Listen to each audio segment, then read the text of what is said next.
শিলচর আইজল সংযোগকারী ৩০৬ নম্বর জাতীয় সড়কের বেহাল অবস্থা নিয়ে দক্ষিণ কাছাড় এবং আশপাশের স্থানীয় লোকজনের মধ্যে চরম ক্ষোভ বিরাজ করছে। দৈনন্দিন যাতায়াতের জন্য গুরুত্বপূর্ণ এই সড়কটি এতটাই খারাপ হয়ে পড়েছে যে এটি প্রায় চলাচলের অযোগ্য হয়ে উঠেছে। দীর্ঘদিন ধরে এই দুর্ভোগ সহ্য করতে করতে স্থানীয়দের ধৈর্যের বাঁধ ভেঙেছে। শনিবার এই ক্রমবর্ধমান ক্ষোভের বহিঃপ্রকাশ ঘটে তীব্র প্রতিবাদে। যুব কংগ্রেসের নেতৃত্বে ক্ষুব্ধ স্থানীয়রা উত্তর কৃষ্ণপুরে এবং বিশাল সড়ক অবরোধের আয়োজন করেন। সকাল 10টা থেকে প্রতিবাদকারীরা, যাদের মধ্যে স্কুলের পড়ুয়ারাও ছিল, রাস্তার উপর তাঁবু টাঙিয়ে বসে পড়ে এবং সমস্ত যান চলাচল কার্যত বন্ধ করে দেয়। প্রতিবাদকারীরা স্পষ্ট জানিয়ে দেন যে তাদের ধৈর্যের সীমা শেষ হয়ে গেছে।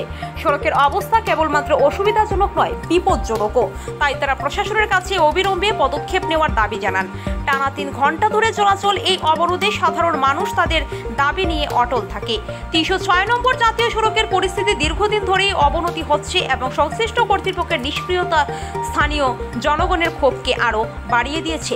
শনিবারের এই অবরোধ কেবলমাত্র একটি খারাপ রাস্তার বিরুদ্ধে প্রতিবাদ নয়, এটি ছিল জনগণের সম্মিলিত ক্ষোভ এবং তাদের দাবি আদায়ের দৃঢ় সংকল্পের একটি শক্তিশালী বার্তা। যুব কংগ্রেস স্পষ্ট জানিয়েছেন যে যদি কর্তৃপক্ষ দ্রুত সাড়া না দেয় তবে এই অবরোধ কেবল শুরু। স্থানীয়রা তাদের প্রতিবাদ আরও তীব্র করতে প্রস্তুত এবং তারা স্পষ্ট জানিয়ে দিয়েছে যে রাস্তা মেরামতের কার্যকর পদক্ষেপ না নেওয়া পর্যন্ত তারা পিছু হটবে না। Bureau report, Barak Bani news network.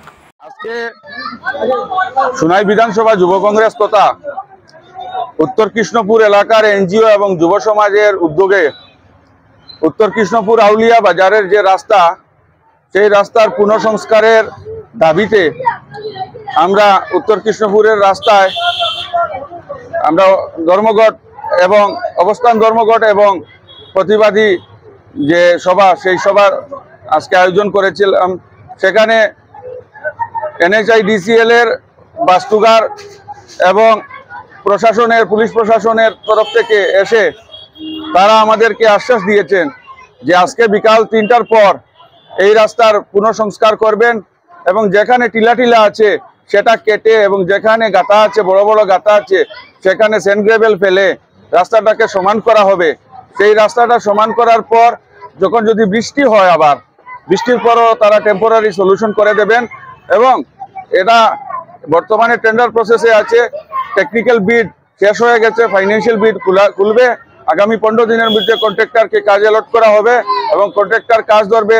সেটার উপর ভিত্তি করে আমরা তাদের আশ্বাস পেয়ে যখন আমরা এই রাস্তার পুনর্নির্মাণের তারা যখন আশ্বাস দিল, সেটার উপর ভিত্তি করে আজকে আমরা প্রতিবাদী কার্যসূচি থেকে আমরা অব্যাহতি নিলাম এবং যদি তারা আমাদেরকে যে কথা দিয়েছেন সেই কথা মতো এই রাস্তার পুনঃসংস্কার না করে এবং এই রাস্তাকে আগামী দিনে যদি কোনো বৃষ্টি আসে আবার যদি মেরামতিতে হাত না দেয়, তাহলে আবার কিন্তু আগামী দিনে আমরা আন্দোলন আজকে যেভাবে করেছি সেই আন্দোলনের পথে এগিয়ে যাব। এতটুকু বলে আমিও। দেখুন, বর্তমানে যে সরকার আসামে পরিচালিত হচ্ছে, সেই সরকার একটি রাজনৈতিক দল, যে রাজনৈতিক দলের মাধ্যমে আসামে বিভাজনের রাজনীতি করে। আমরা কংগ্রেস দল উন্নয়নের রাজনীতিতে বিশ্বাস করি, কিন্তু বিজেপি উন্নয়নের রাজনীতি করে না। যখন তারা উন্নয়নে ব্যর্থ হয়ে পড়ে তখন তারা ধর্মীয় মেরুকরণের মাধ্যমে আমাদের আসামে রাজনীতি করে থাকে। আজকে রাস্তাঘাটের অবস্থা শোচনীয়। শুধু আউলিয়া বাজারে নয়, সোনাবাড়িঘাট বাজারেও যদি আমরা দেখি সেখানেও রাস্তার অবস্থা খারাপ। আমরা আইজল জাতীয় সড়কে দেখি সেখানেও রাস্তার অবস্থা খারাপ।